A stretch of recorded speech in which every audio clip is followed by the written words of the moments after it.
Hello, friends! Welcome to Coding Garden with CJ. In tonight's episode, we are going to give an overview of state management, component hierarchy, and props with Vue.js. Now, in some of my past videos on Vue.js, they have been very introductory. We've kind of just built one component with lots of functionality inside of it. But what I want to show tonight is essentially how to break things up and structure your app in a more scalable way. Typically, you'd structure your app in this way if you're working on a larger team or working on a larger app. So the main idea when structuring your app this way is that all state will live at the top level. And essentially, we're going to build an app that lists out rockets and then allows us to add new rockets. So think like Saturn V5, the BFR from SpaceX, different rockets like that. We're just using it as an example. But the main idea is that all of the state is going to live at the top level component. And then all of that data is going to be passed down as props to child components. And child components will then call functions in the parent component to do things like delete a rocket from the list or to add a new rocket to the list. And I have a super basic API that I set up that just returns an array of rockets. So there's the Falcon Heavy, Energia from Russia, SLS Block 1B, and the BFR from SpaceX. And so essentially we're going to build an app that lists out these rockets, allows us to add a new rocket just locally. We're not going to be making any API requests to add rockets, and then remove a specific rocket. The main idea is we're going to have an app that looks like this. So we'll have like this top level component called rockets, and then inside of it, it will have child components, one of them being a form where we can add a rocket, and we're essentially going to pass a function down to that component called add rocket, which will then call to pass it back up. And as I mentioned, all of the state is going to live on this component, so this component is going to be the one with the array. And then I'm also going to have a rocket list component, and there we're going to pass down that entire array of rockets from the parent level component to that component. We're also going to pass down the remove rocket function, and then inside of there we'll have yet another component just called rocket, and this will be the actual rocket itself. And it'll get passed down its rocket data, and then also get passed down that remove rocket function so that it can remove itself from the array in the parent component. If you're totally new to stuff like this, a lot of this might sound like nonsense, but as we move along, it should start to make sense. If you are watching live, be sure to throw a message in the chat, ask a question, say hello. I'm here for you. And so we're going to build this. It'll be fun. But if we have enough time, I would like to convert the thing to use Vuex. So a lot of time when we talk about state management, it's all about kind of like top-down control. And we can do that with the built-in state in Vue, but another way to do that is with a library called Vuex. And then again, if we do have time, I would like to refactor, maybe not the Vuetify app, maybe like the player score counter, or the to-do app, or the Reddit clone. I built all of these things in the Vue Appstravaganza, and so we could potentially refactor each one of those things to use this style of coding, where essentially we're passing things down and have all the state at the top, rather than doing everything inside of one big component. Hello, Andy. Hello, Brooks. Welcome to the stream. Thanks for watching. Okay, so I think I'm going to get started. And essentially, we're going to build a nice little Vue app. So, got a folder here. I'm actually going to use the latest Vue CLI. If you have not used it, it's pretty sweet. You can do Vue create, and then you give it a name. We're just going to call this Rockets app. And it will ask you a series of questions. So, if you've used the CLI tool before, you can actually save presets. But I'm just going to do manually select features. And this is my break timer. We are just getting started, but let's take a quick break. Welcome, James, to the stream. Ooh. Was that true? Welcome, true.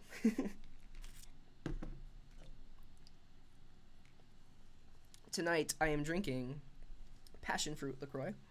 But the new Vue CLI is sweet. It's totally plugin based. So instead of being based on an initial template that gets downloaded to your machine, you get to pick and choose the different plugins you want to use. So I won't use the router because we're just going to have one route, but it's going to have lots of components inside of it.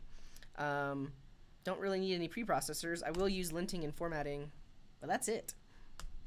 and I'll use ESLint Airbnb, none of those options. And instead of dedicated config files, I'm just going to put everything in the package.json. It'll look a little bit more cleaner by doing it that way. And here's the other thing. So after you've selected all of your options, you can save a preset. So in the future, if you want to build an app that uses linter and Airbnb and all of your configs in the package.json, you can just instantly select that and not have to answer all the questions again. So I'll save this. I'll call this lint and package. Cool. And so that gave it a name, and then the next time I want to build an app with the same plugins, I can just do that.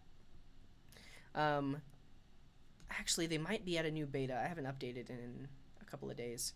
The other cool thing is now that they have this plugin infrastructure, there are lots of new plugins being developed. Like there's a plugin for Vue Cli where you can just run one command and it will automatically add Vue Cli to your app. There's a plugin for Apollo View, which is a GraphQL client. All kinds of plugins which essentially just allow you to easily integrate some library with a Vue CLI generated app.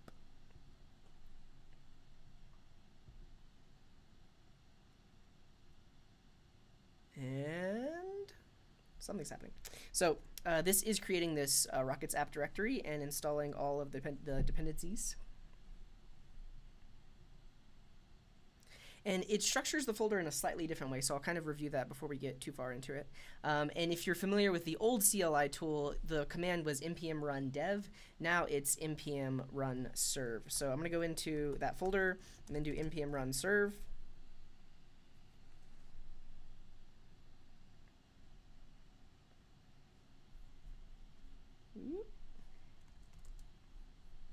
Let's go over there.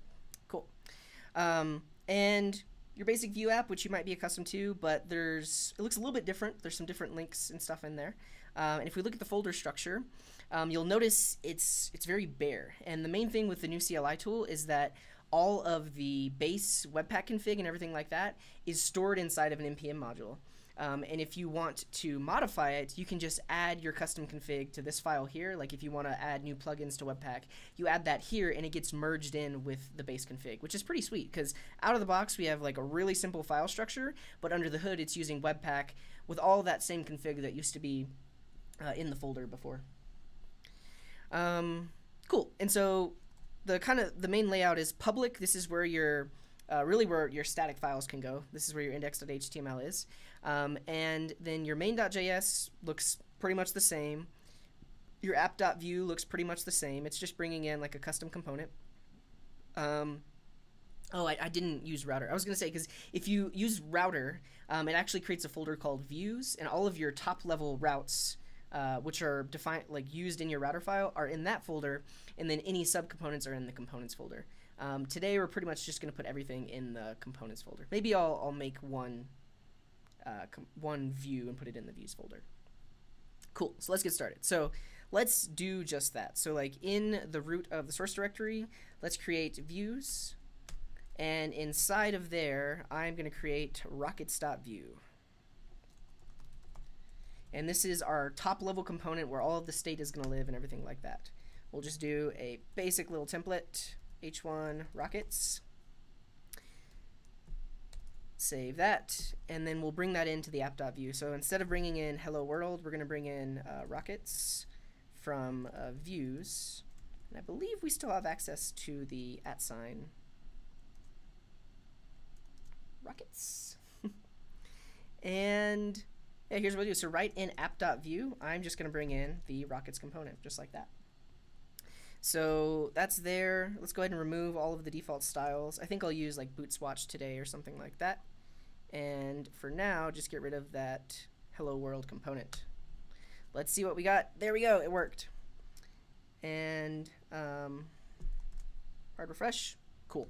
So we're now, if we look back at our README, we're kind of at this level here. So we have our app, and then at the top level is this top level component. And the app itself is dumb. There is no state stored at the top level app. All of that state is going to be inside of the rockets component. So if we look in rockets, let's go ahead and start getting coding in there. First thing we want to do, if we look back at our README, is we need a form for adding a new rocket. So we're going to create that component. So inside of the components folder, create create a new file. Let's call this new rocket form.view. Give it a template. I'm just going to go ahead and do a basic little form here. We'll have a label for rocket, I think rocket name, and then an input. Type is text, name is name, and ID is name.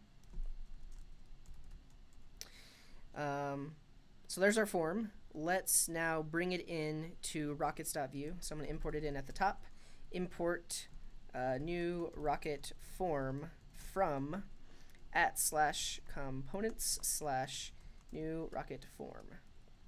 And then inside of the options for this component, we're going to say components. And inside of there, we're going to throw the new rocket form. So now we have access to it. So here, I'm just going to add a section. And then at the top, I'm going to bring in this new rocket form. Like that. What do we get? We get the form at the top. Sweet. And you might have actually seen me in previous videos, like if I brought in a component that's camel cased, I used it as camel case in the template. Technically that works, but it's not good practice. So if you define something as having camel case, you actually want to use dash case when you're using it in the template. Let me plug in my laptop real quick.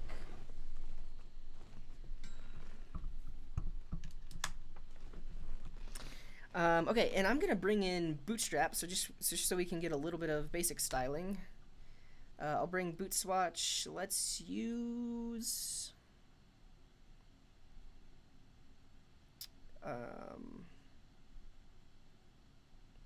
Darkly. So I'm just going to grab the minified CSS, and then I can bring this into index.html. So right there, throw a link, throw that CSS, and then we get some basic styling. Let's go ahead and add the form styles to it.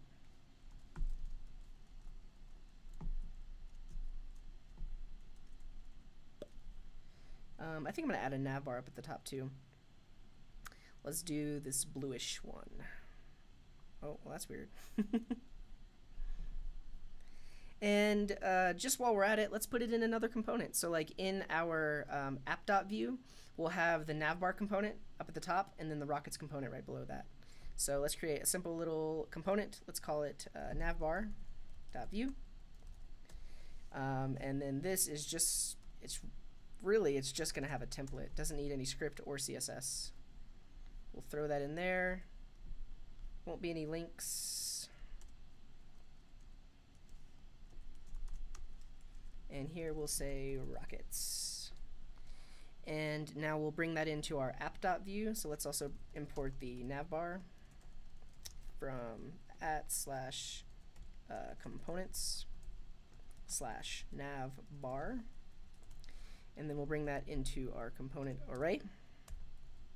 And now we can use it. So if I have, you need one top level component. We'll put the rockets inside of there, and then right above that, I will put the navbar. Like so. What do we get? We get a navbar. Let's go ahead and find those CSS classes for the form. So I'm using Bootstrap 4. If we look at components, input group, well, let's look at forms. How we do this? Okay, so we have a class form group. So form, and then we have a div class form group, and then that has the label inside of it. And then that has the input inside of it, but it has a class of form control.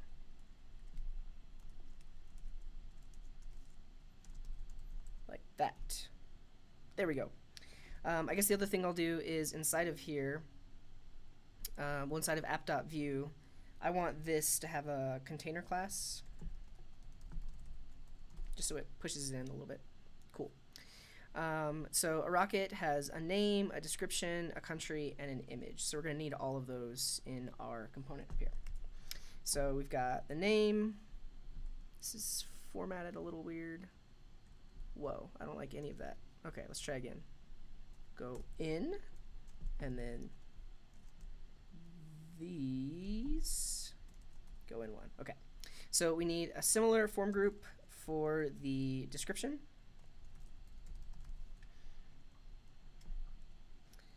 This is going to be for description, and then the name and the ID is going to be description, but we'll actually make this a text area, so the description can be a little bit longer, like that. Cool. Name, description, country, let's put that below the name.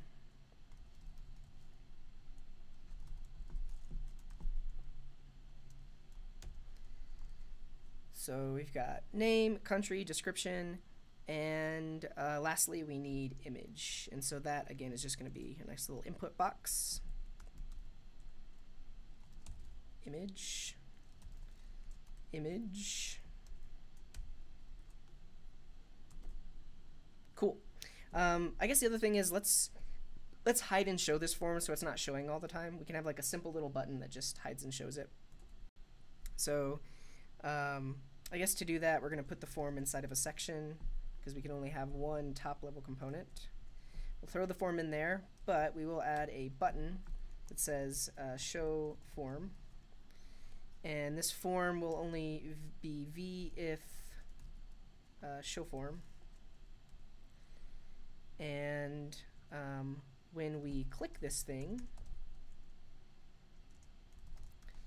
it will be show form equals not show form. So question from Brooks in the chat. Is there a company or organization behind Vue? Officially, no. It's a totally open source project that was created by Evan Yu, who used to work at Google, and now he works on the project totally open source. It is, however, supported by a lot of different companies. Like if you look, supported in turn, like monetarily. Like if you look at Vue.js website, you can see there's some sponsors on the website, and they essentially contribute to Evan's Patreon. And yeah, so, well, Patreon sponsors here. And they're essentially just contributors, but there is no company like deciding what's going to happen next with Vue. It's all totally community based, and all of it happens in their Discord. There's actually a ViewLand Discord where they have in-depth talks about what should happen with the library. There's also the GitHub repos and issues, but it is a very, very open source library. Cool. What were we doing? Yeah, so we got a button. So essentially, we need this show form to exist on the data for this form. So data is a function that returns an object. And we're going to have show form, and initially that is false. So when the page loads, that's there, but if we click it, it shows it. If we click it again, it goes away. Click it, click it. Let's change the button to not be the same color. Let's do danger. Button danger. And the other thing is, let's push down the rockets component a little bit. We can do a bootstrap thing is margin top some m value, and it'll push it down a little bit. Cool. So now if we show the form, that's there, and it hides the form. Cool. So what we want is essentially a button that will then add the form. So at the bottom of the form, let's add ourselves a button. We'll do button success, and we'll say add rocket. And when we click this button, we want to add the rocket. Where do we want to add the rocket? So if we look at the hierarchy, rockets exist here, and then new rocket form exists there. But I want the rockets array, or all of the rockets, to exist inside of this component here. So that's where I'm going to add them. So right now we're in the rockets component, and let's just give it a name so we're clear on where we are. So data is going to be a function that returns an object. Emmy asked, how is my hand? It's doing a lot better. Like, it does not get as sore when I type for a while like it was like the first few weeks. It comes off this coming Monday. So it's healing, definitely healing. Thanks for asking. And then I want this component to have an array of rockets. Initially, it's nothing. And then when this component gets mounted, I want to make the API request that is going to get this array of rockets. Now, because we're being all modular and such, I'm actually not going to make the API request right here. I'm going to create it in a separate file and then make the API request. So let's do it. So in my source directory, I'm going to create a lib folder. Inside of there, I'm going to create a file called api.js. We're just going to export an object that has some methods on it like get rockets. And this is actually going to do the fetch. So I'll return fetch with some API URL, and then take that result and turn it into JSON. But what is our API URL? Let's define it. I have it right there. Cool. So this file exports an object that has a function on it called getRockets. I'm now going to import this file into my top level component, and that's where I'll actually call this method. And actually, while we're at it, let's use async await.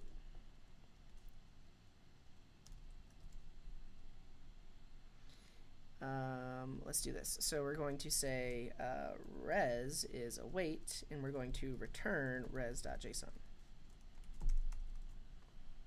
Cool. All right, now in our component, let's see how this gets used. So first we'll bring in the API. So I'm going to say import API from @lib/API. And then when the component is mounted, I'm going to say api.getRockets, and we can await that. So we can say rockets equals await get rockets, and let's just log it. Let's make sure it works. And because I'm using await, I need to mark this as an async method. Okay, let's see what happens. Hey, we get our rockets. So that's an array of rockets. And actually, while I'm here, I'm just going to go ahead and push up the code because I've written quite a bit of stuff. You can take a look at it at home. I already have a Git repo. Let's do this. Git add. Wait. Oh, okay. Yeah, when you use the new Vue create command, it actually creates a Git repo inside of the folder. I don't want that because I want my Git repo to be one level above that.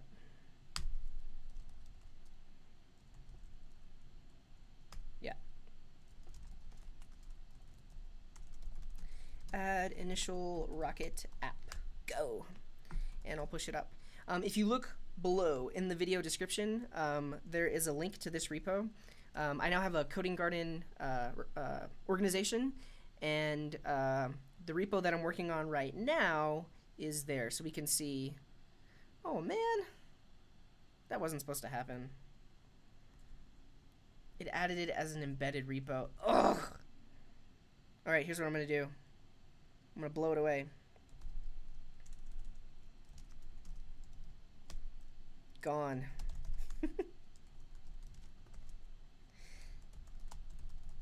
And I can do this because there was nothing there. Cool.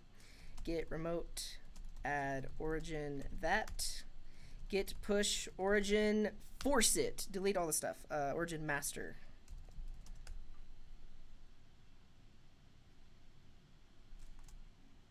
Okay, the code is there now. So you can pull this down, check it out while I'm coding on it. Let's keep going though. So essentially, we have our top level component called rockets. When it loads, it calls the API to get the rockets, and then we actually want to set that on data. And for now, let's just show it right here. We'll throw the rockets in there, make sure that we're getting it. So actually, I could just say this.rockets equals await api.getRockets. And we get all of the JSON data there. Cool. So before I get coding in the, like essentially we have to pass a function down to this form so that it can then add it into this array. Let's go ahead and code up the rocket list so we can pass this array down, because that's going to be a little bit easier to just display the data rather than passing functions around. So essentially, I need a new component. We're going to call it rocket list.view. And this won't have any custom stylings. It will have a prop called rockets, and that's going to be an array that we're going to pass down. And essentially, for every rocket in that rockets array, we want to show a rocket component. So I want to be able to do, I'm going to code a bunch of stuff that doesn't exist, and then I'm going to make it all work. I want to be able to say, okay, I want a rocket component, but for every rocket in rockets, pass that rocket down to the rocket component. Okay, so this is the rocket list. Let's create another component called rocket.view. And I promise I will go back and walk through everything we just did because I feel like I'm moving pretty fast. And this component is going to have a prop that's just rocket because we're going to pass down a single rocket. And for now, let's just throw an h2 in there with something like rocket.name. Okay, so we actually need to bring this rocket component into the rocket list component so it has access to it. Import it from @/components/rocket. And then we define it on the components here, rocket. So this is the rocket list. It brings in the rocket component, and then for every rocket in the array, we create our own rocket component and pass that rocket down. Again, I'm going to kind of review what this syntax means and what's happening. But then inside of here, we should get access to that rocket and list out its name. And then in here, we actually want to bring in the rocket list. So right here, I want to be able to say rocket-list. And I'll need to bring in the rocket list. Components/rocket list. And then also let this rockets component know about the rocket list component. And now we want to pass those rockets down to this rocket list. So we're going to say rockets is bound to the rockets of this component. What do we get? Broken! Rocket list was not found. Let's take a quick break.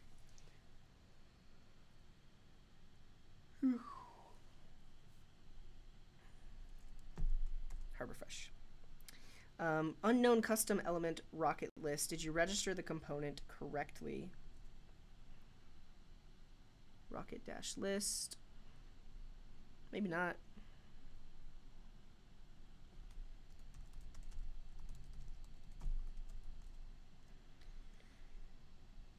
Cannot use that's the issue. Cannot use v4 on a stateful component root. Because check this out. So I've mentioned it several times. We cannot have multiple elements as the root, and even though this looks like one element, we're actually repeating it, so that would actually give us like 5 root elements. So I really just need to throw this in like a section and then repeat the rocket inside of there. Let's do that. Cool. So it's working.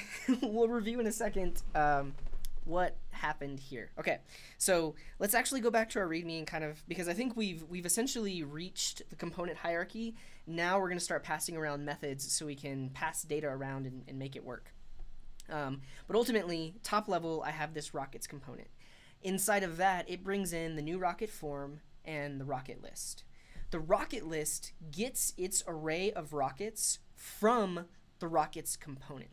So this syntax here means rockets is a prop on this component, and we're binding it to the rockets of this component. So if we look at the actual code, this component here has rockets on its data, right? So when we say :rockets equals rockets, we're essentially saying the prop called rockets on this component is rockets from data, and we're passing that down. So when the component first loads, and let's actually just comment out our API request. So when the component first loads, we're just passing down an empty array, and nothing should render.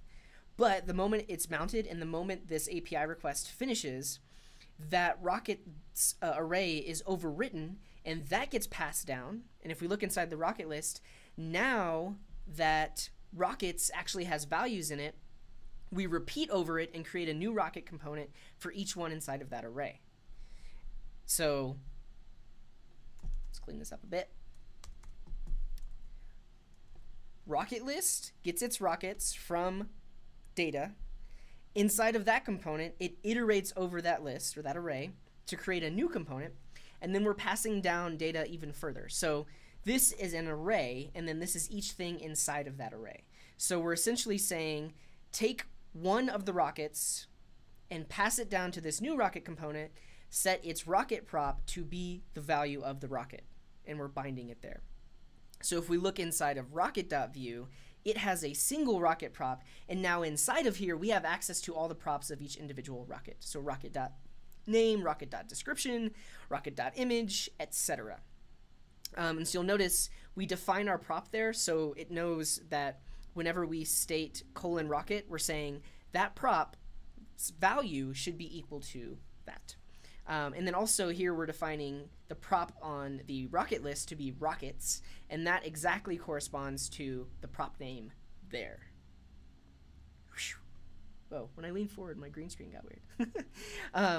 Okay, think about that for a second. Come up with maybe some questions. I realize I'm going kind of fast, and this is a lot of components and a lot of stuff happening. Any questions you have, no dumb questions. I will literally answer anything. What I'm going to do right now is make this look prettier. So I'm going to go to the Bootstrap docs and find like a image card or something like that.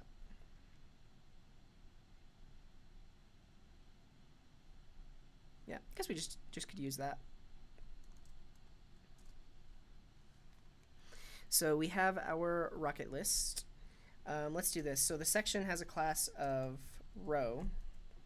And then the rocket itself, instead of being an h2, is going to be a div with a class of card. And we're going to do a column dash 3. Column dash 4. So there should be 3 rockets across. And then the source of the image is going to be a rocket.image, and we will bind that.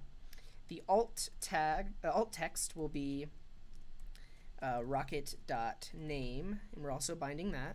The title is going to be rocket.name. The description is going to be rocket.description. And then for now, we'll just hide that button. What do we get? Cool. So each rocket takes up 4 columns. It's a 12-column grid. And we've got the Falcon Heavy with its information. We've got Energia.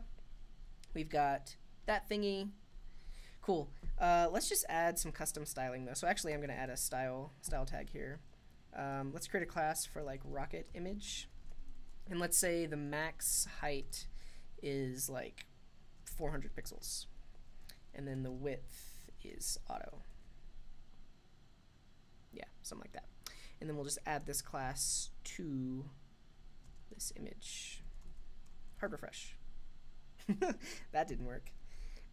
So I want the width to be auto. What if I set that as important? No? Why is that weird? It's squished.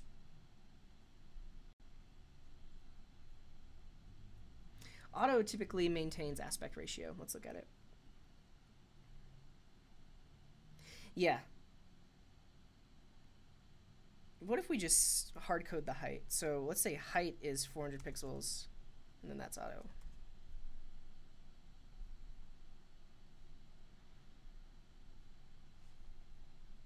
Why?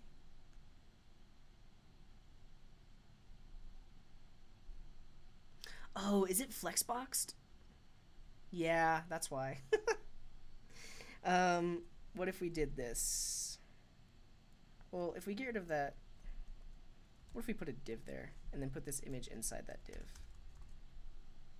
Yeah, that'll do it. We just need to center it though. And so we can say margin is 0 auto.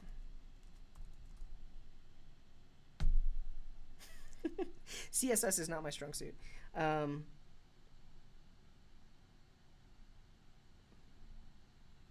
Anyone want to tell me how to center this image? I also probably just won't worry about it. Anybody?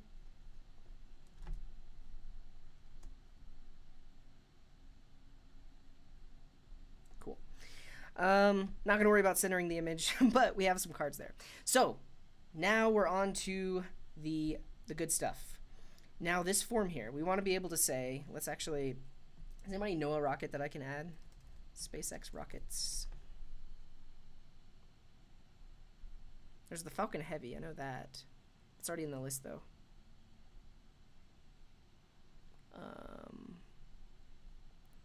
Achievements. Falcon Heavy, Falcon 9. It's at the Falcon 9.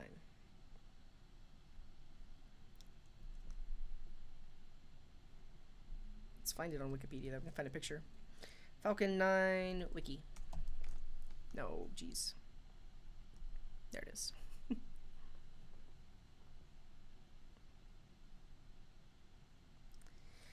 The Falcon 9 is a family of two-stage to orbit medium lift launch vehicles. Cool. So that is our image.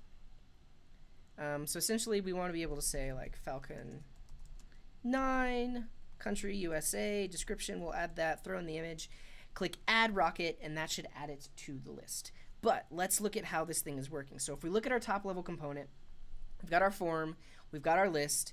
Essentially this form needs to be able to add to that array. Now one thing you might try, and this technically would work, but it's not the best practice, you could pass the rockets array down to the form and then just push directly into that array. And technically that would work. But we don't want to do that. Essentially, we want to pass the new rocket back up to this component and then push it into the array. Because all of the modifications to data here should happen inside of this component. It should not happen inside of a nested component. A CSS stream would be awesome. That would just be me learning better CSS. Because I definitely need to practice. Like, I mean, you can tell from a lot of my streams, I use CSS frameworks all the time. But yeah, that would be good. A good, like, learning stream where I'm just banging it out with CSS stuffs. Okay. So, essentially, because I want all of the modifications to this data to be done inside of here, let's just go ahead and write that. So I'll have some methods here. This method is going to be add rocket. It's going to accept the rocket, and then it's just going to say this dot rockets dot push rocket. Easy enough, right? And actually, I just remembered I left my hammock hanging outside. Okay, it didn't blow away. Cool. Brooks, I would totally be down for a pairing stream. I mean, honestly, I think like if we did a gaming pairing stream, you would probably be the navigator and just like tell me what to code. I've coded games before, but it's definitely not my strong suit either. But I am down. We should set that up very soon. So this method exists. You can pass it a rocket and it just pushes it into the array. So essentially, we want to send this method down to the form component so that it can call it with a rocket that it creates after the person or the user clicks submit. So let's pass down add rocket. We're going to say add rocket is add rocket.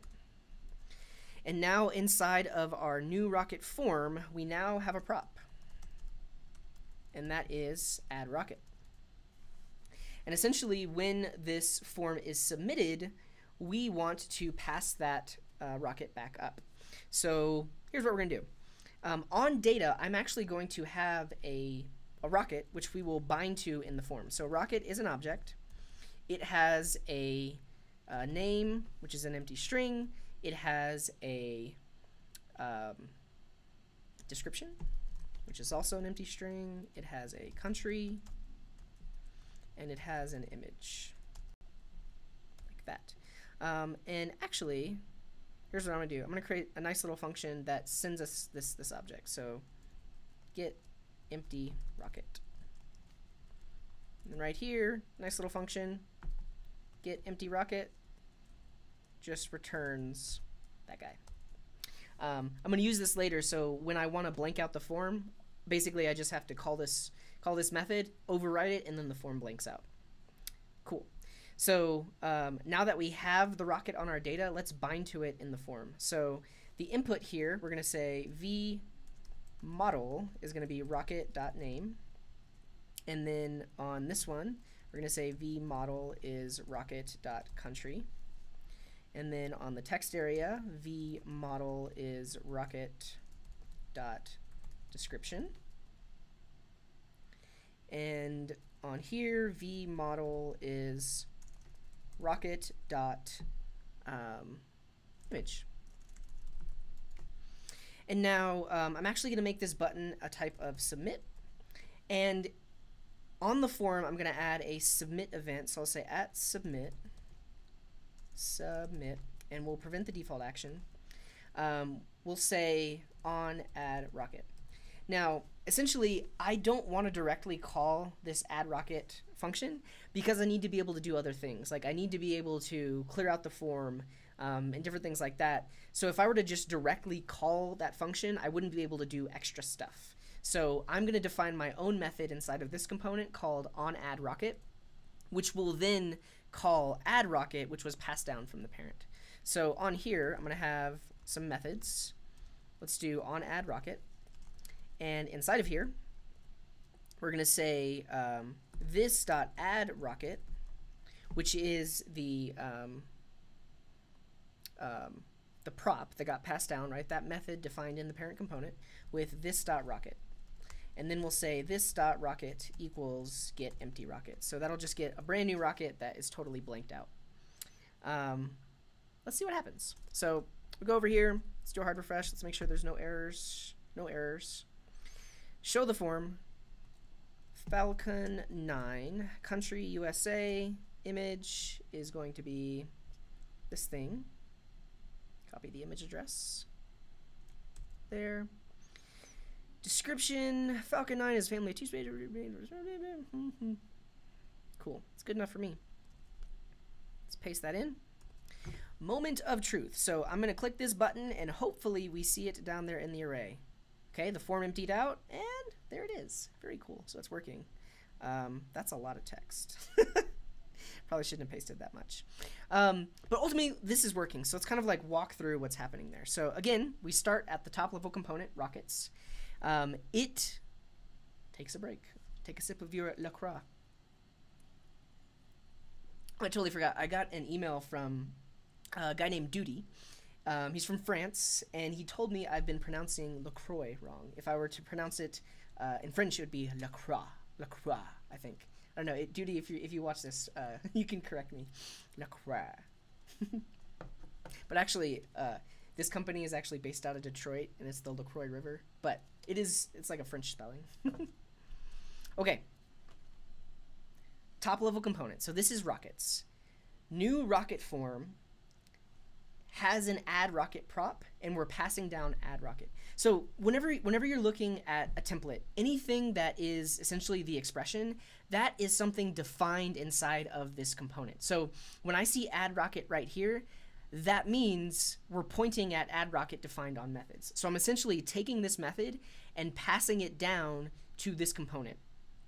The left-hand side is always the name of the prop. So if we look inside of new rocket form, it has a prop called add rocket. So essentially this syntax here is saying the prop inside of the new rocket form is going to get the value of add rocket from this component, and now it has access to that method inside of it. Now essentially what we do is when this component loads up, we have just this empty rocket object, and we bind all of those properties to the form. So the name, the country, the description, and the image. And as the user types, this object is kind of getting updated under the hood here. And then finally, when the form is submitted, we call a method inside of this component on addRocket. And again, I mentioned before, the reason we do this is because we want to be able to do other things like blank out the form. So this.addRocket is calling the function that got passed down from the parent. We're saying add rocket, we're taking the rocket we defined here, passing it back up. We're overriding our internal rocket with a totally empty rocket. That empties out the form. And then one last thing we could also do is hide the form. So this.showForm is false. So the moment you're done submitting, the form hides, and we actually just see the list. And then if we look at add rocket, that simply takes in that rocket that we passed in and just pushes it into the array. Boom. And if I refresh, it goes away because we're not sending it to a server or anything like that. But let's just see it one more time.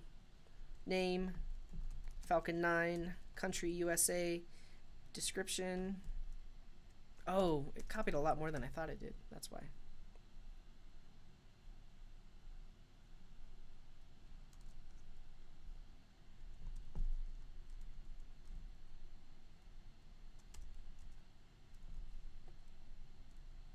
Whoa, that copied so much.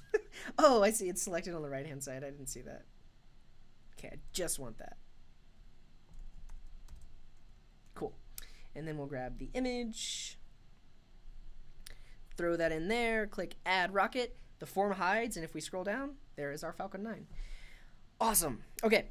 One other thing I want to be able to do is on each rocket, I want to have a remove button. So you can click remove on an individual rocket and actually remove it from the array.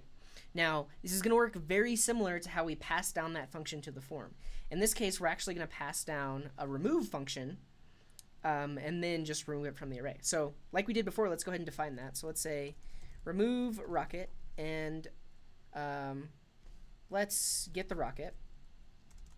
We'll say index is going to be this.rockets.index of that rocket.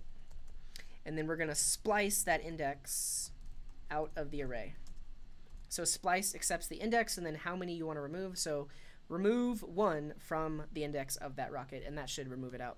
And so now if we look inside of rocket, we essentially want to have a nice little button here. Oh, sorry, button. And let's do button danger. We'll say delete.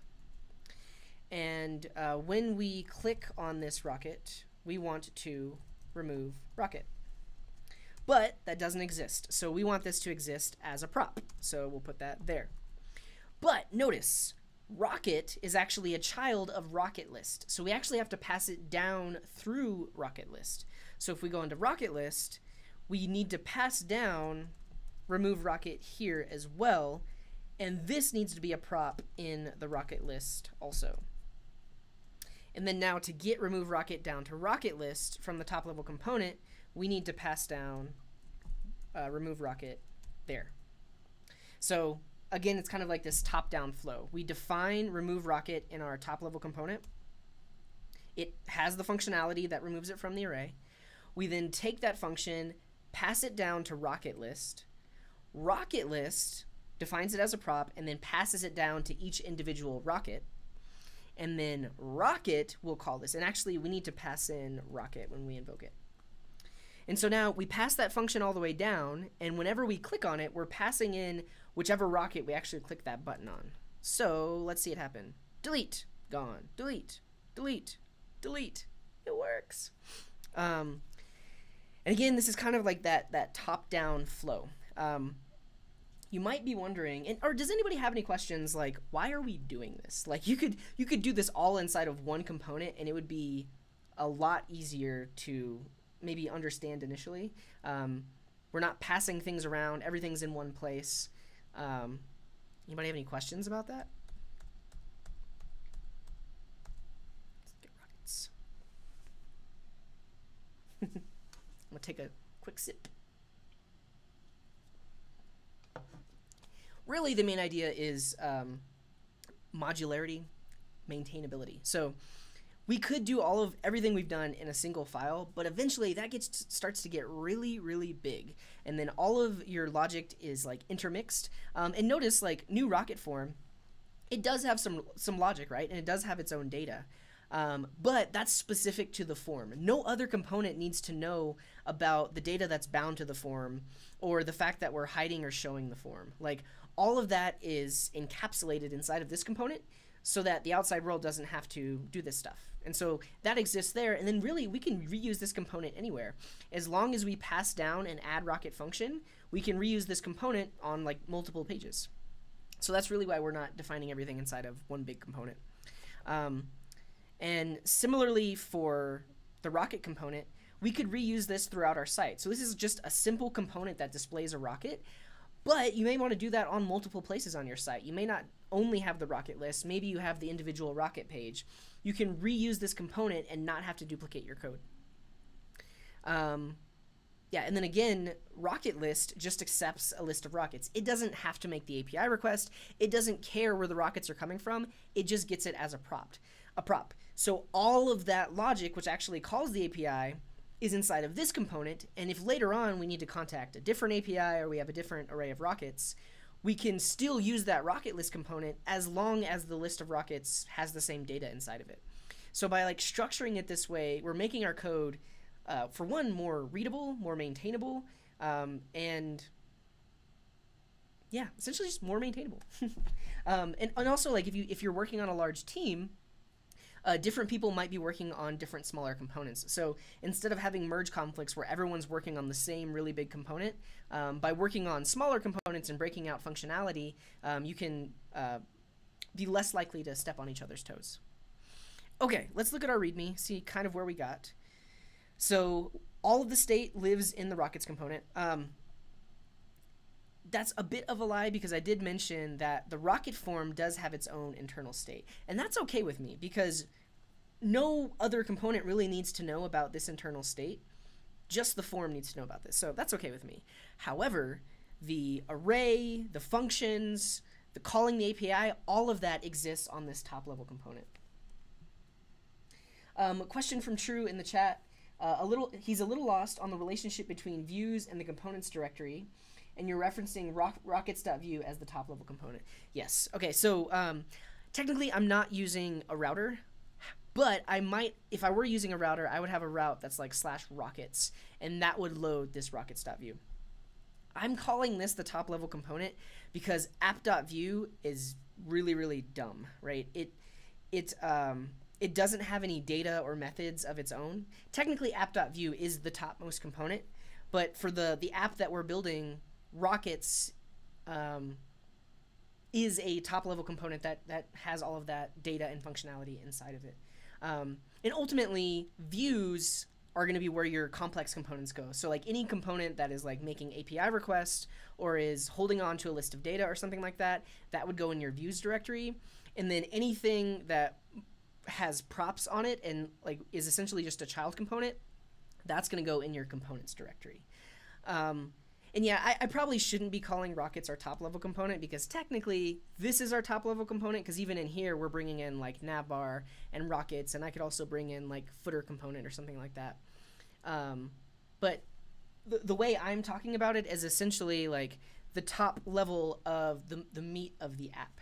And in apps that you build, you're going to have lots of different pages and essentially lots of different view components that have a lot of functionality like this, and then have smaller components that they bring into them. Hope that cleared things up. Please feel free to ask more if it didn't clear it up. So if we look back at the README, all state lives in the rockets component. So this is like main state. The array, any modifications to the array, that lives in the rockets component. Data is then passed down as props to child components. So if we look at rockets, it's passing down the rockets array. And if we look at rocket list, it's taking each of those rockets and passing that down to the rocket component. So we're passing that data all the way down the tree. Child components will call functions in parent components. So both functions, the add rocket and remove rocket, are defined at the top level here. And then those are then just passed down and called from the child components. So rocket form calls add rocket when it needs to add a new rocket. And rocket list, well, actually the rocket component will call remove rocket when it wants to essentially remove it. Sweet. Yeah, so that's mainly it. And again, this is a bit of a trivial app, but like all of these techniques can really be applied to any apps that you're building. So instead of putting everything inside of one component, you can start to kind of break things down to kind of like use this structure. Now, I have been streaming for about an hour. I think it might be fun to convert this to Vuex. Yeah, I think I'm gonna do that. One interesting thing about Vuex is like you'll notice like this remove rocket function. I had to pass that down 2 levels. I had to pass it here, and then I had to pass it here. With Vuex, you can get around passing things all the way down by just tapping into actions that exist kind of at the top level. So let's do that. Let's add Vuex to this app. That will be fun. I have not done that on a stream yet. So let's check out Vuex. Gotta find their website. So Vuex is a state management pattern and library for Vue.js applications. So if you have heard of Redux and React, Redux is typically used with React. You technically could use it with Vue if you wanted to. But Vuex is essentially like a Redux style pattern for your Vue.js apps. Yeah, and if we look at their example here, like this is just a basic Vue app. The template has a number on it, data has a number, and then you have a method that increments the data under the hood. Thanks, Noah. Thanks for subscribing.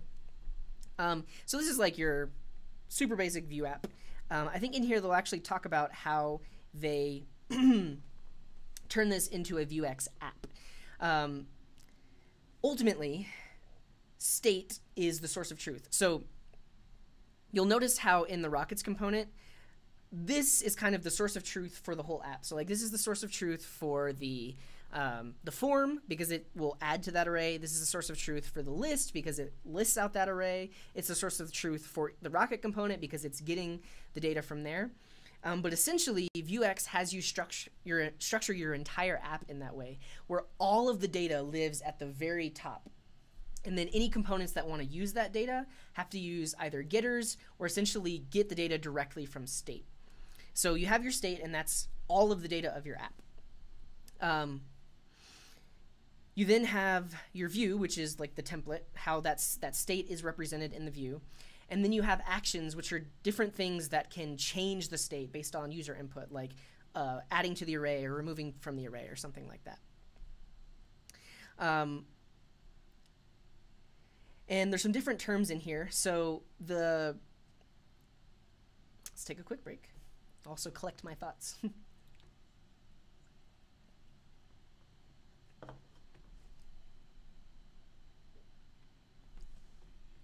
So whenever you're modifying state, that is known as a mutation. So essentially, you're taking something in state and changing it. So in our case, a mutation would be adding to the array or removing from the array. Now this is different if you're familiar with Redux. Redux does not mutate state. It creates a copy of state with the values changed on it. But in Vuex, because of Vue's reactivity system, it can detect when mutations happen, and you kind of get the best of both worlds. So mutations will change the state. Vue components will then get access to that state and render out the data. And then anytime they want to change the state, they will dispatch an action, which then makes a commit, which actually does the actual mutation. So, I was hoping they would show us this app shown with Vuex. Let's see real quick if they do. Yeah, so they actually do. So, essentially, they take this basic Vue app defined with data, and first, they define a store. And so a store has state and mutations. You can think of mutations like methods. They're essentially functions that can be called that will modify state. So this store is very basic. Its state has a count variable, and it has one mutation, which is increment, which increments the count.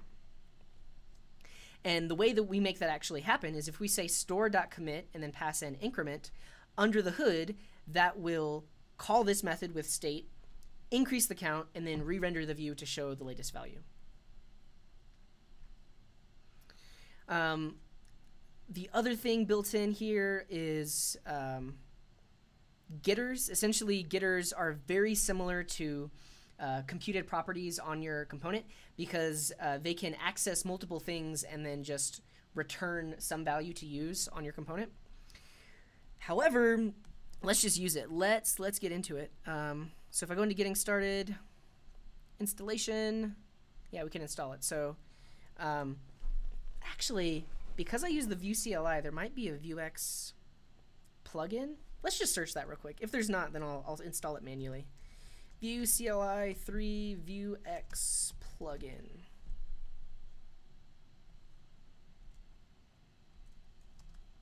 I think like there should be, because in the initial screen when I was generating my app, it asked me if I wanted to add Vuex. Let's see if we can find it.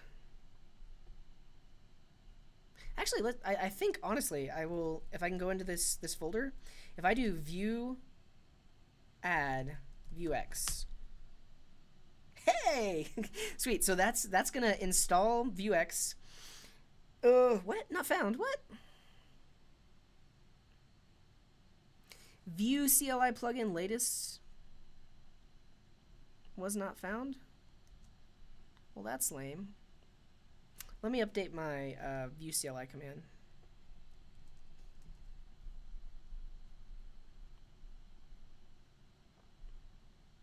How do I install the Vue CLI?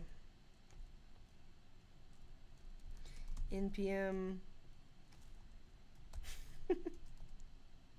Vue CLI 3 install.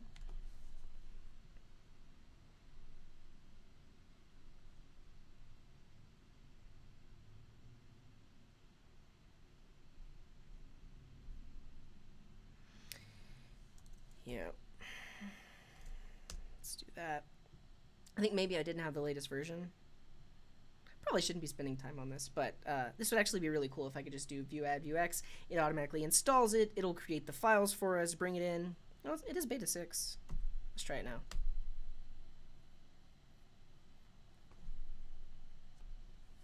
It's broken. We can actually, let's look at the this GitHub repo and see if there's an issue open for it.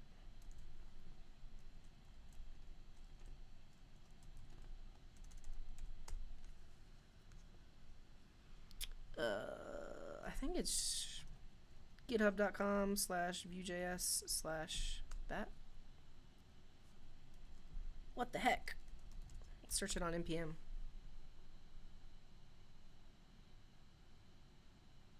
Okay, maybe this can't be done yet. It still is in beta. Regardless, I can just do yarn add Vuex. And then we'll bring it in to our main.js and then use it.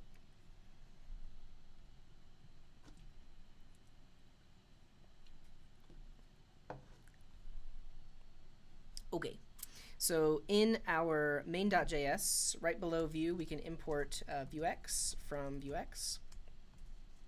And then right about here, we'll say vue.use Vuex. Look at the docs. That's how we do it. Now we can do it. So we can create our store. And I'm just going to create this in a file called store.js at the root. Just like that. I'm going to say export default this thingy. And I need to import Vuex in here.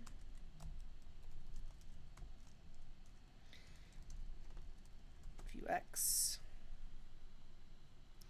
And now we can get to defining things. No mutations for now. Semicolon. Okay. We've defined our store. We will also, I think, need to add it in somewhere, right? Getting started.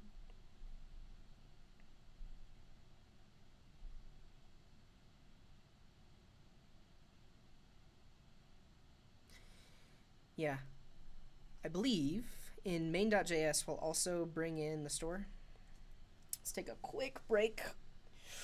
Look away from the screen, take a stretch, take a sip of water.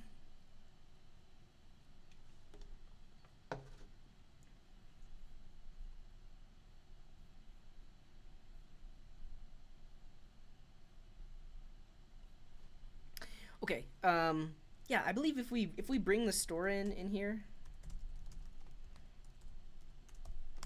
and just throw it on here, we get access to it. I'm very curious why the docs aren't telling me how to do this. Because I mean, I don't want to import that store into every component. Most basic Vue counter app. Let's see how they did it.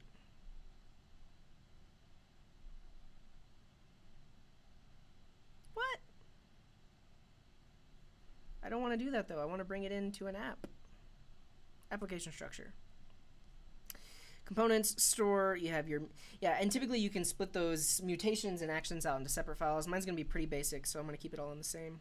Let's look at their example here. So in my app, so bring in the store, and then put the store on our Vue instance. And if we look at the store, let's see what it does. That's where we use Vue.Vuex, use Vuex.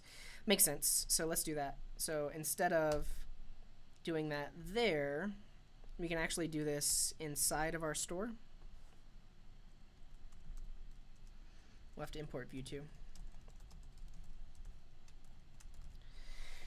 Okay, and so now that we have our store defined on there, we can start to use it. Another concept in Vuex is modules. You can essentially start to break up your store into separate modules. So instead of, because that also could get really messy if you put everything at the top level, but we could have a module for rockets. We could have a module for the contact page. We could have a module for editing rockets or something like that. Cool. So now if we look at components, let's see how they do. If we look at the product list, it's using map getters and map actions from Vuex.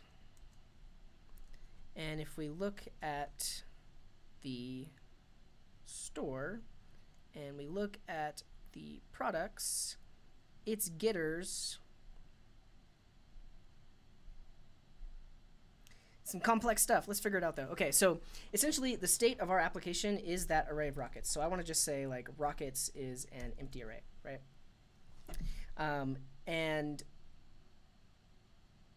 then I need an action.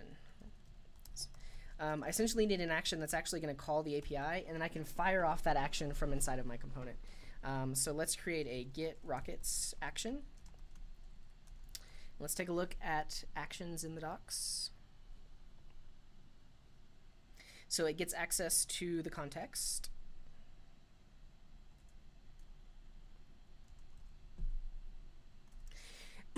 And essentially here is where we want to do like async get rockets. And before I go any further, let me go ahead and commit, because I haven't modified my components yet, and then we can see the commit kind of before and after I added Vuex, because I'm going to be ripping things out of the existing app.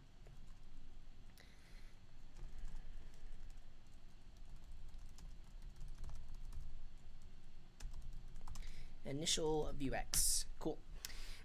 So yeah, so right here, if we look at our rockets component, when it's mounted, it's directly calling the API. Now that we're using Vuex, we don't want to do that either. So essentially, I'm going to pull that API into my store. And then I'm going to have an action here called get rockets that accepts the context. And this will actually call the API. So I can move this code into there. So I'm going to say rockets equals await the get rockets, and this will be an async function. And then I need a mutation. In this case, my mutation is going to be like set rockets.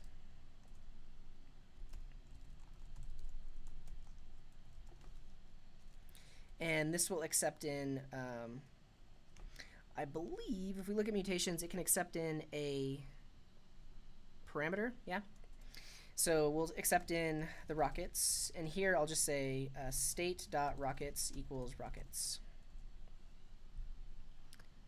And here is where I want to do the commit. So I want to say context.commit set rockets with rockets. Assignment to a property of function, no param reassign. What?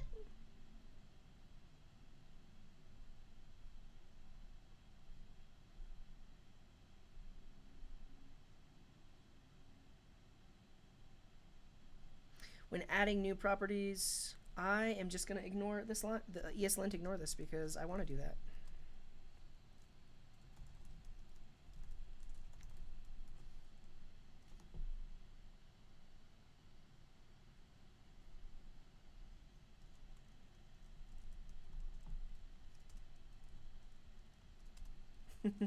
So disable ESLint for that one line and then re-enable it.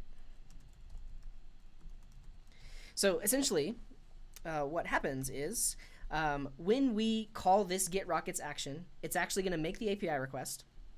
When that API request is finished, it's going to commit a mutation to set the rockets, and then this is going to set rockets on our state. Okay. The other thing we need are getters. So essentially, instead of directly accessing rockets from the state, we want to call a getter that just returns the rockets. So let's look at getters. Yeah, we'll just have getters here. And we'll just say rockets. And a getter will accept the state. And we want to return state.rockets.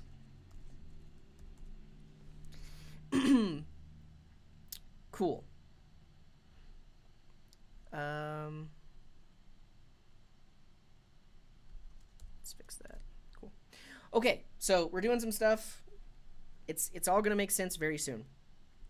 So now, inside of our component, when it's mounted, we want to dispatch getRockets. So let's look at actions and how we call them. We'll say store.dispatch. And so on this component here, when it's mounted, I'm going to say this $store dispatch getRockets. Okay. Let's see what happens and if I've broken anything. No such file or directory. What?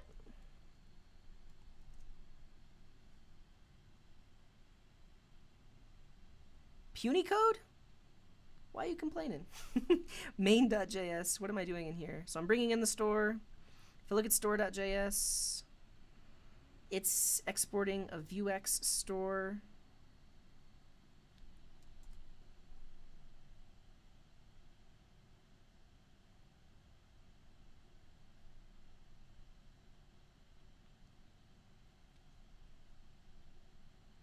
Something's happening. No such file or directory. This is very curious.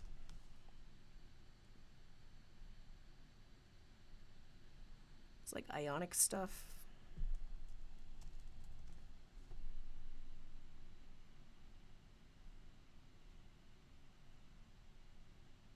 Let's just see what they say.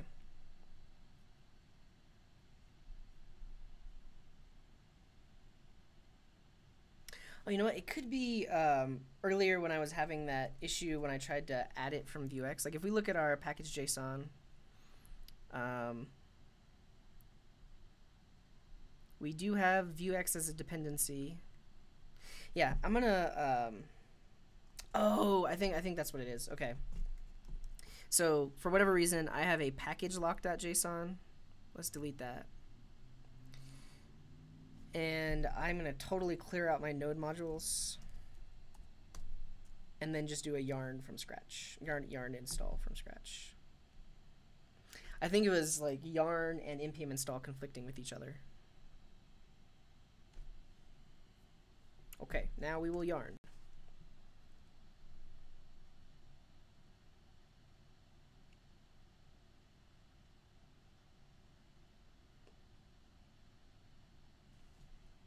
Now we will npm, oh no, now we will yarn run serve.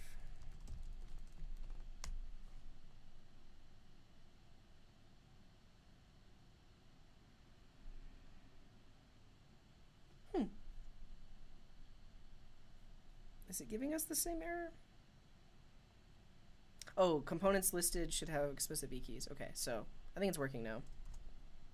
Whew, that was weird. Okay.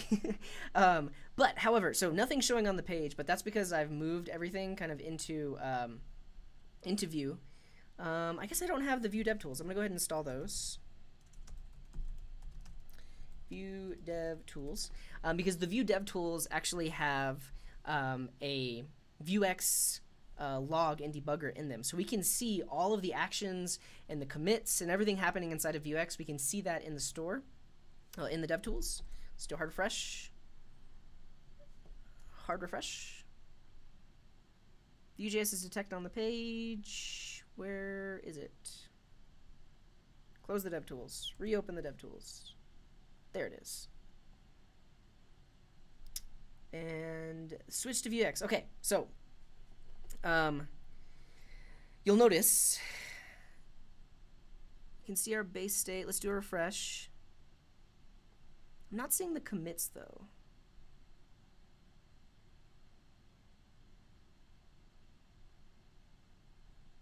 Interesting. Regardless, our call to commit is actually working.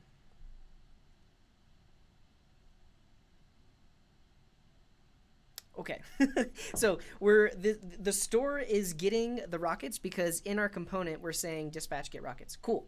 Next thing, instead of having data, we can essentially just get data from the store, and we'll do that inside of computed. So I'm gonna get rid of data here, and computed is an object, and essentially we want to take that getter. There we go. There's that mutation. But we want to take that getter. It's defined inside of Vuex, and call get rockets so that we can actually just use that inside of the component.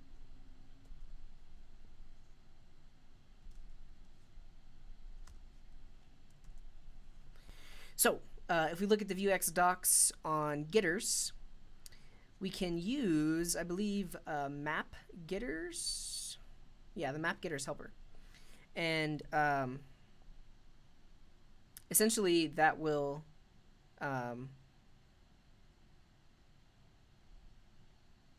call that getter function and set it on a property inside of our component. So we're going to bring in map getters from Vuex, and then here we can call it. We can say computed. We'll just directly call it. So we'll say map getters, and we're going to say rockets is the get rockets getter. And so now on this component we are creating a computed property called rockets that's directly equal to the return value of get rockets. So now just by doing this we are grabbing the rockets out of the store, and we should see them on the page. Maybe we don't. Oh, is it just called rockets, not get rockets? Let's see. Oh, I did just call it rockets, that's why. So if that's the case, I can just say map getters with rockets. Boom! So it works. So we've essentially moved our state and our calling the API into a single place. Now comes the interesting thing. So these two things here, add rocket and remove rocket, I am no longer going to directly define these on my component. I'm going to get rid of them. Gone. Totally gone. Now in our store, these are essentially going to be mutations, right? Because they're modifying state. So in our mutations, I'm just going to add these in here, and then we need to update them. So add rocket is going to accept the state and a rocket, and then we'll say state.rockets.push. And then remove rocket is also going to accept a state and a rocket. And instead of this .rockets, we'll say state.rockets, and then we'll do state.rockets.splice. So now these mutations are directly modifying the state here. But where this gets interesting, now instead of having to pass down those methods, right? Because before we were directly passing down add rocket. Now we don't have to do that anymore. And here we were directly passing down remove rocket. We also don't have to do that. Now inside of the rocket form, we can have direct access to that mutation and just call it from there. So let's do that. Let's look at new rocket form. And here, instead of saying we need a prop called add rocket, now we will just say this dot $store dot commit add rocket, and then pass in this dot rocket. Done. And so now this component is able to essentially reach into the store and send it a value instead of having to pass down props. So let's make sure it works. If we take a look at this, so we're going to try to add the Falcon 9 again. So we'll say Falcon 9, country, USA, description is a rocket, and then the image is this image. Add the rocket. Notice the add rocket mutation got called, and I can actually click on this, and I think I should be able to see what got passed in. So the payload was that rocket from the form, and then that got pushed into the array, and so now we see it there. Very cool. Here's the other interesting thing about Vuex, though. Now that we're keeping track of all these mutations, I can actually go back in time. If I click this base state, I've now time traveled to what the state looked like before that mutation. And then I can actually go back to this mutation. So this is really great because you could actually do things in production where, let's say a weird bug is happening for your users. So like you turn on mutation logging, and now they can actually send you their mutation logs, and you could literally click in here to see state and see everything that gets changed and really see where the bug is happening and how to fix it, which is pretty sweet. Time travel debugging, look at me, wow. Cool, so that's for adding the rocket. Now comes for removing the rocket. So if we go into the rocket component, notice before it was accepting remove rocket as a prop. We don't need that anymore. And then also in the rocket list, we don't need remove rocket anymore. It just needs rockets. And we don't need to pass down remove rocket. But now inside of rocket, we can just define a method that commits remove rocket. So we can say methods here. And actually, is there like I think there's a map mutations maybe?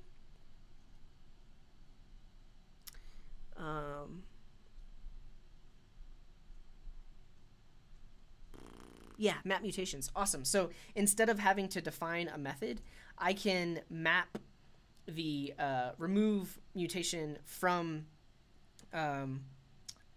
the store and just call it directly from the template. So let's do that. So inside of this component, I'm going to say map mutations. And then here, I'm going to say methods are going to be map mutations with remove rocket. Cool. And so now that I've mapped this mutation remove rocket, I can directly call it in the template, and this is actually calling the remove rocket mutation in the store. All right, let's check it out. So if I click the remove button, gone, gone, gone, gone. Awesome. And notice each one of those mutations was logged, and I can like go back in time. So I could go back to the first one, and now the state is back to the way it was before I removed that one. Or I could go back to that one, or that one, or that one, which is pretty freaking sweet. Yeah, and if we commit the mutation, it gets rid of all the mutations after it. So it's like they didn't happen. But this has also kind of like cleaned up our code, right? So like in our top level component, it is essentially just getting the data from the store, and when it's mounted, it's dispatching to the store, hey, go call the API and get the data. And this is just listening, so when the data comes back from the API, it'll automatically be usable. Technically, I really don't even need like map getters in here. I could technically put this map getter inside of rocket list, right?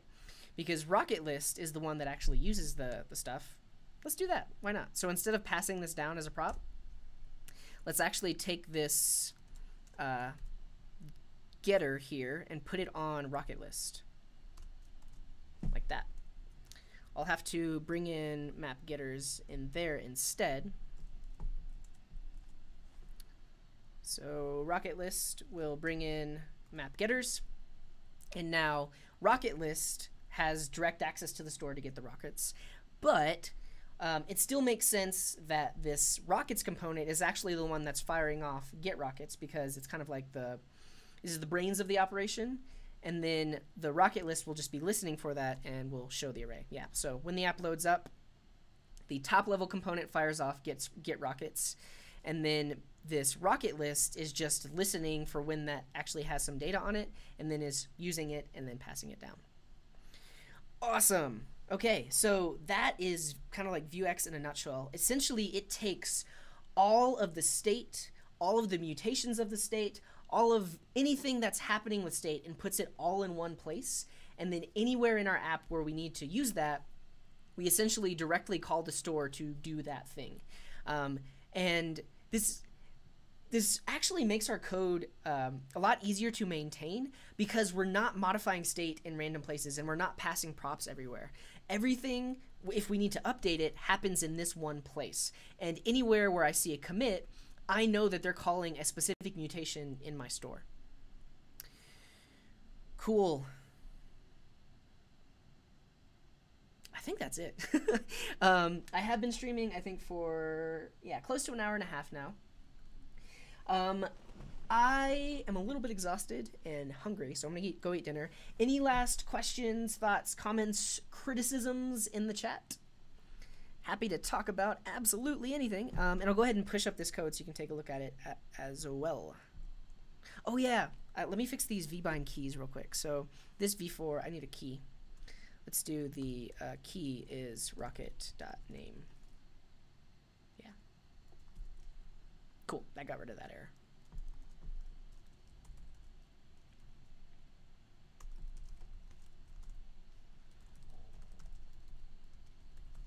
Say update to use Vuex, to use Vuex. Push.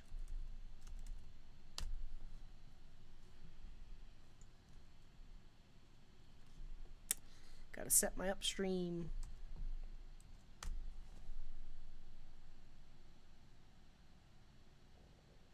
Cool. So as I mentioned, the code is all up on GitHub. If you tuned in late, you can go to github.com/codinggarden. The link is also in the description below. But this repo has all the code that I just worked on. Let's take a quick break before we end it all.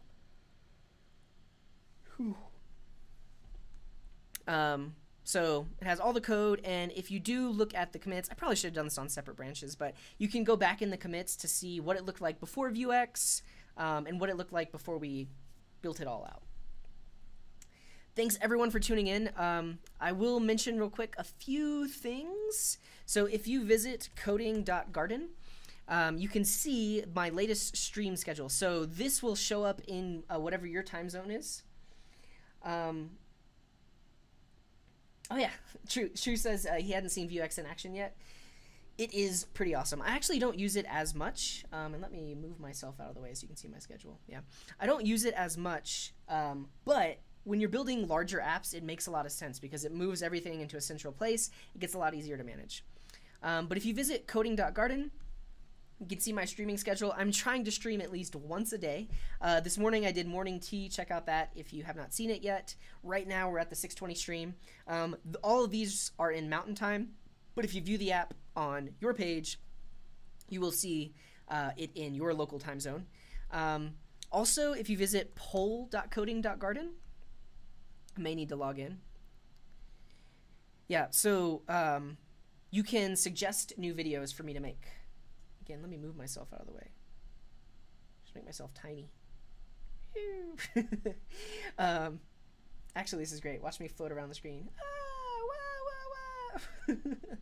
But yeah, poll.coding.garden. You'll have to log in with Google. That's mainly just so I don't have people spamming votes. But you can suggest new tutorials, walkthroughs, live stream topics, and then vote on them. If you click the heart, you will vote on that specific topic.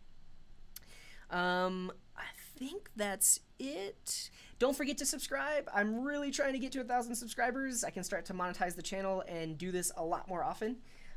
Thanks everyone for tuning in live. Wait, let me... Big CJ, wow.